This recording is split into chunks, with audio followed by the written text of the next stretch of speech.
have other languages, foods, dress, music. There is this connection. And when you have connection to... we're telling her about Africa, and the first thing she yells out, why the F would you want to go to Africa? Ain't nothing but poor and hungry children there. Doing what I saw here, it made me alive, knowing that I have my family way back here.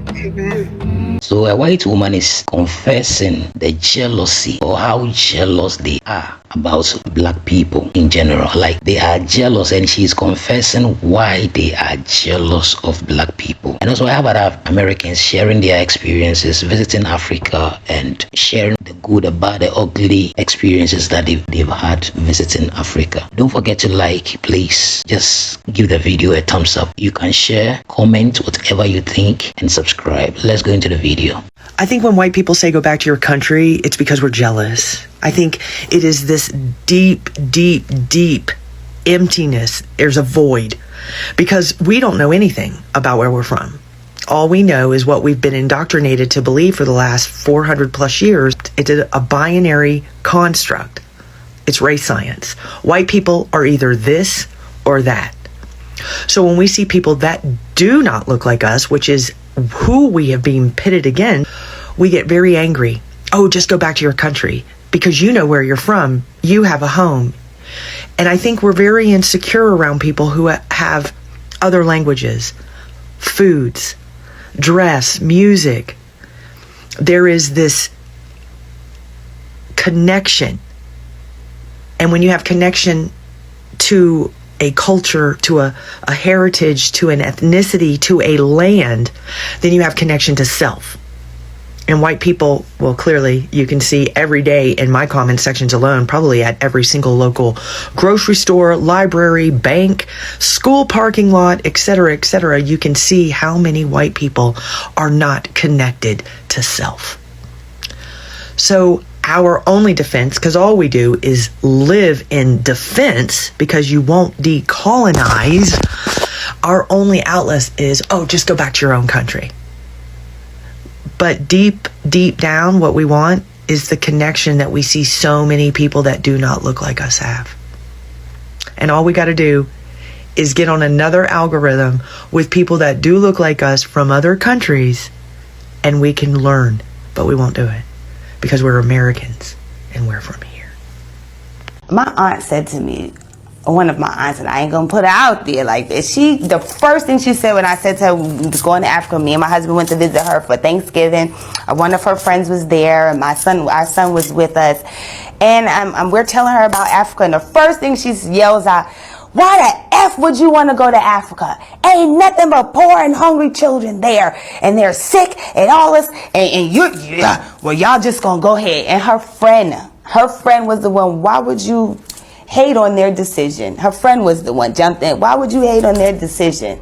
She said, you know what? Y'all young and y'all black, go ahead and do it.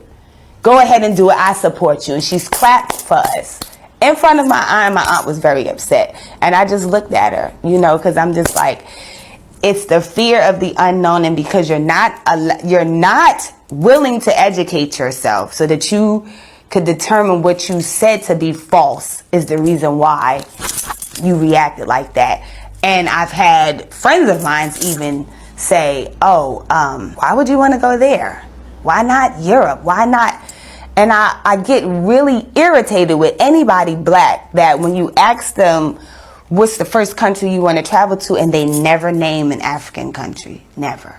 They never. And it's so irritating. It makes my skin crawl because it's like, I want nothing more than to be around my own. To see where I come from, to see where my features come from, to see why I'm so creative, why I am. Why have so many Africans since I was young always told me, you look like you're from, I want to know this. I want to know the inner powers that I have, my spiritual reasons of why I always had dreams about Africa and why I felt like I was always so drawn to it. And why I needed to know. And yeah, so I had to come to explore and find out, and I'm happy I made it here. Our ancestors were from Africa, not knowing that one day I would be able to step on this soil, which has made me come to life, because I understand more after reading books, but still it was not the same. But listening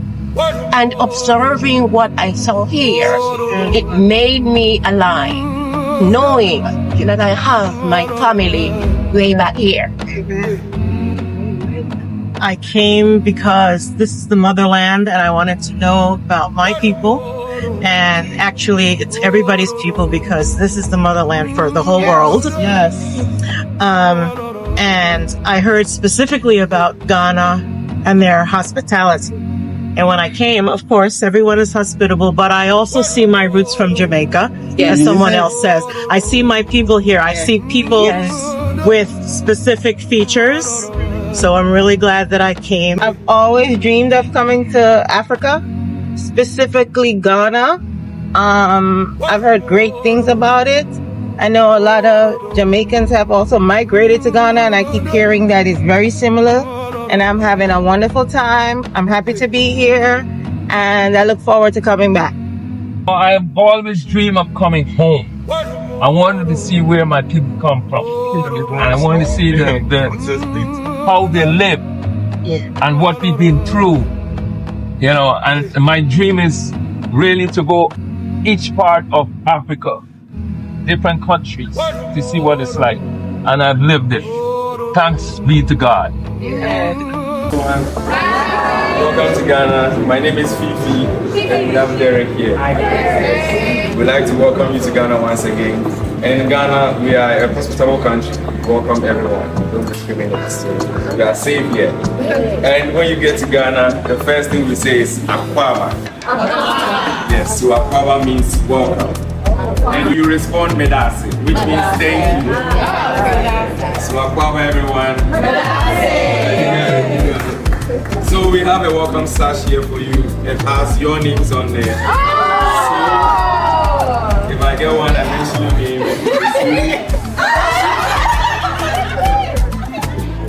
Okay, so that's the name. Did I get it right? So Akwaba Kela. Medase. Yeah. So we have Mashoni.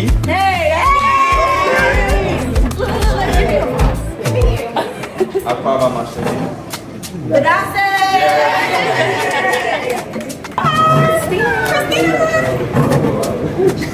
Akwaba Christina.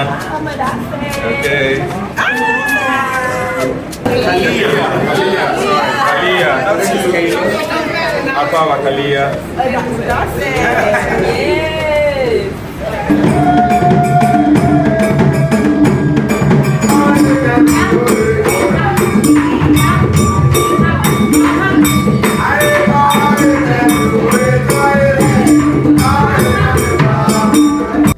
And make things alive. We're rich because we're here. Yes. We're rich because of that. It's close to that. It's close to a good life. And it's beautiful 2026. My African brothers and sisters, come and see this. One of the reasons that we think clay as a building material is actually the future of the construction industry. The future of the construction industry. Wow. It's wonderful versatility. You can make durable floors with it. You can carve it to form art, make bricks out of it for walls. Sculpt it to create free-flowing forms, polish it to make shiny plasters, pigment it to create color combinations of your desires. What an amazing discovery that has never been discovered before in the existence of humankind.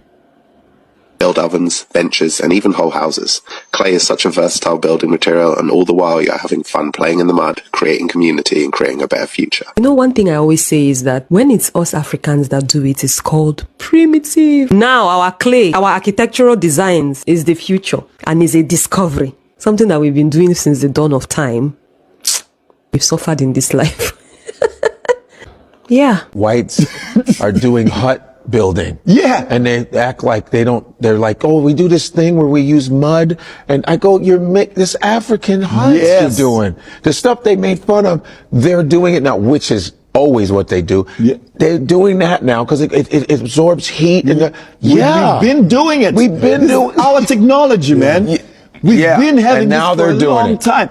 There's the ruins in Zimbabwe called the Great Zimbabwe. That's where the name Zimbabwe comes from, you know. The word Zimbabwe means houses of stone. Houses of stone, okay. Our people build houses with stone. Yeah. Okay. Yeah, you never find wood. Never. Yeah. It's stone. And those ruins still standing till today. Cool. No cement, nothing. Still standing today. Cool. You see that? Yeah. Most people don't know that because if you know that, that means empowerment. And why would you, if you do that, you lose power. Ashe. Ashe simply means, may it come to pass. That lost their lives along the stretch. May their souls rest in peace. This space was identified to have been the slave cemetery within the slave market. So from the edge of the grass all the way to the river, we are standing on the remains of those that were buried here. It's the Sirasi leaf. And the Sirasi leaf takes away negative energies. So the dot on you is for you to crave for the third eye. And the power lines on you is for you to achieve your goals without any obstacle.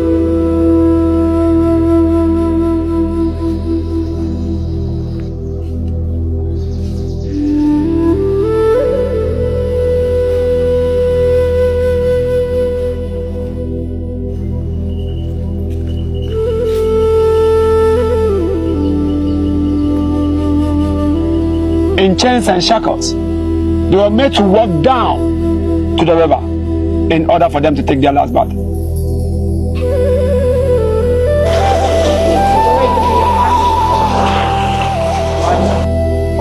We are back.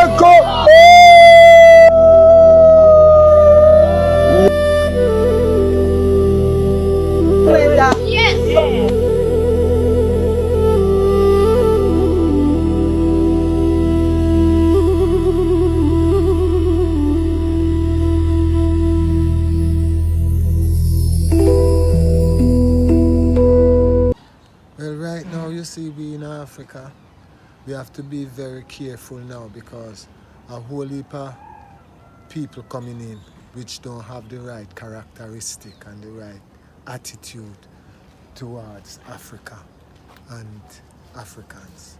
So when certain people show them teeth as can to the African culture, say them not worthy, I think we should take it like that, you know, because some people, they are really dog heart. This is our divine heritage, and it should be left for those people who divinely in touch with the continent. I know there's a lot of pressure in Ghana. I agree on that. Rudy has been pressing me for like 6 days. He's like, it has to be good. It has to be good. Yeah, Rudy was like, what? Come on. Yo, he has been putting it on. Make sure Ghana's the best. We should have a tour guide for one segment. We talked about that, don't worry. We did. We talked about it, we didn't talk about it. Yeah. You're a liar. I'll be honest with you, Roderick sent a schedule to him. No, Rudy's been... My only thing I said is, don't cut the jollof rice. Make sure you get the right jollof rice. Like, I ain't gonna lie, they've been hitting me up on the gram.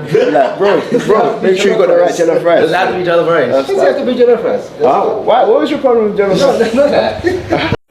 Okay, I've had a lot of culture shocks ever since moving to Ghana, one of them being the tipping system in Ghana.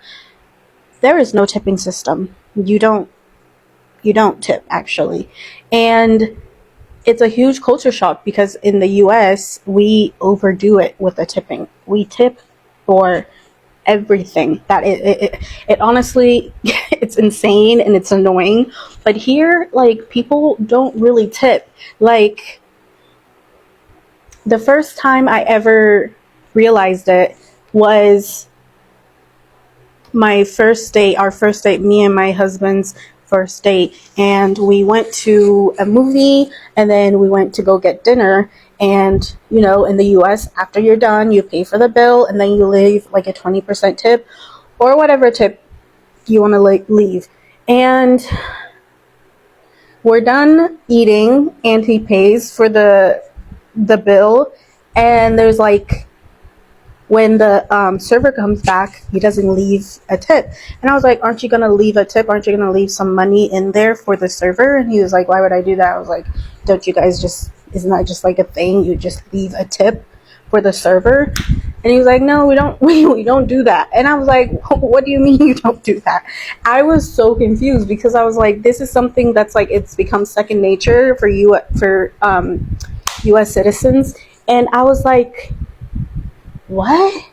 Because I don't know, in my head, having worked in customer service, I feel like customer service workers and those who work in hospitality are already paid absolutely like terribly. So in my opinion, if I get a server or someone who like is like really attentive and is like they're doing their job really well, I will leave them a tip. So why don't y'all leave tips, Ghanaians? I don't understand. So it's been 8 months since your girl has moved to Ghana, and can you believe I still don't know the local language? So I said to myself, no, this year we're gonna learn Tree. All right, so I came with my Ghanaian man here, but he's half Liberian, so he actually doesn't know the language either. He's from the Ashanti region, and his family primarily speaks Tree as well. So I said, you know what? I'm going to use AI so I can create an app to teach me, because we're in 2026, baby. What are we doing with AI? So I went into the lab, used Duolingo as the inspo, and listen, now we're cooking, baby, okay? It's a prototype. We're working, and we're starting with Tree. So for those who don't know, there are 5 primary languages that are spoken here in Ghana. Of course, there's a variation of dialects, but I can't get into that. That's a whole other video, y'all. If you're in Accra, Tree is definitely the one that is spoken the most. Now, of course, you have the others. You have Ewe, you have Ga, you have Fanti. There's so many different languages, y'all, but here are the primary languages that I know of, and it depends on what region you're coming from. So you can run into anybody in any region, honestly speaking, any one of these. So it's not limited to that. But for the sake of this app, I'm starting out with what I know, okay? So I use Duolingo as the inspo for this. So you're going to see a lot of the features that look like it. So we're going to have a voice that speaks to you in the dialect. We also have ways for you to mark it complete, go to the next chapter. It's actually really, really cool, y'all. I'm really still building it, but you can test it if you want to. Let me know in the comments if you would want to help me test this. And y'all, this is yet another way that we can use AI to actually help and build solutions. But all right, y'all, let me start practicing. So next time I pull up on an auntie at the market, I can start speaking the words, baby, okay? And as always, I'm sending love to whoever needs it. Every breath you take, Africa helps make it possible. Because deep in the heart of Africa lies a giant most people never talk about, the Congo rainforest. The Congo is the second largest rainforest on Earth. But here's the part most people don't know. It absorbs more carbon than the Amazon. More. That means this African forest quietly protects the entire planet, cooling the air, cleaning the atmosphere, and trapping billions of tons of carbon every single year. Inside it lives one of the richest ecosystems on Earth. Gorillas, forest elephants, okapi, rare birds, ancient trees taller than buildings. Many species found nowhere else, some older than the civilizations that rose and fell around them. This forest is so powerful, scientists call it Earth's second lungs. But in reality, it might be the strongest pair we have left.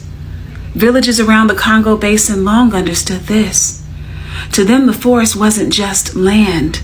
It was a protector, a provider, a living ancestor that fed them, that sheltered them, and guided them.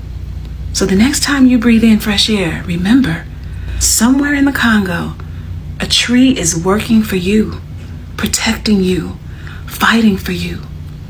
Because Africa isn't just part of the planet's system. It is the system. And if you didn't know, now you know. Oh, did you just put in a remember? You need to hold it firm. I'm okay with it. Grandpa again. Oh, stop it. He must be full. This is having a good time. Yes. Oh, perfect. Ooh, this is beautiful. Love it. So, this is one thing that I all the time say, that there is something that these people are not telling us. There is something they are not telling us. And it's very obvious. We have something that they don't have. And that is the more reason why they hate us so much, so bad. It's like you basically seeing jealous of someone wearing maybe a designer clothes or something and you don't have. And you are hating on the person. Why should he? Black people don't even think that way. Honestly speaking, black people don't even even think that way. We are all just living life. But these people who hate on us, like to the extent of unaliving some of us, for what reason? All for what? Did we even create ourselves? Did we create ourselves? That's a question I have. Did we create ourselves? We didn't. So why hate on us like that? And this has been going on for centuries over centuries, and still they are hating on us. Why? If you're a white person watching this is a very simple question that I'm asking. Why? What have we done? And this African American talking about her own family, even kind of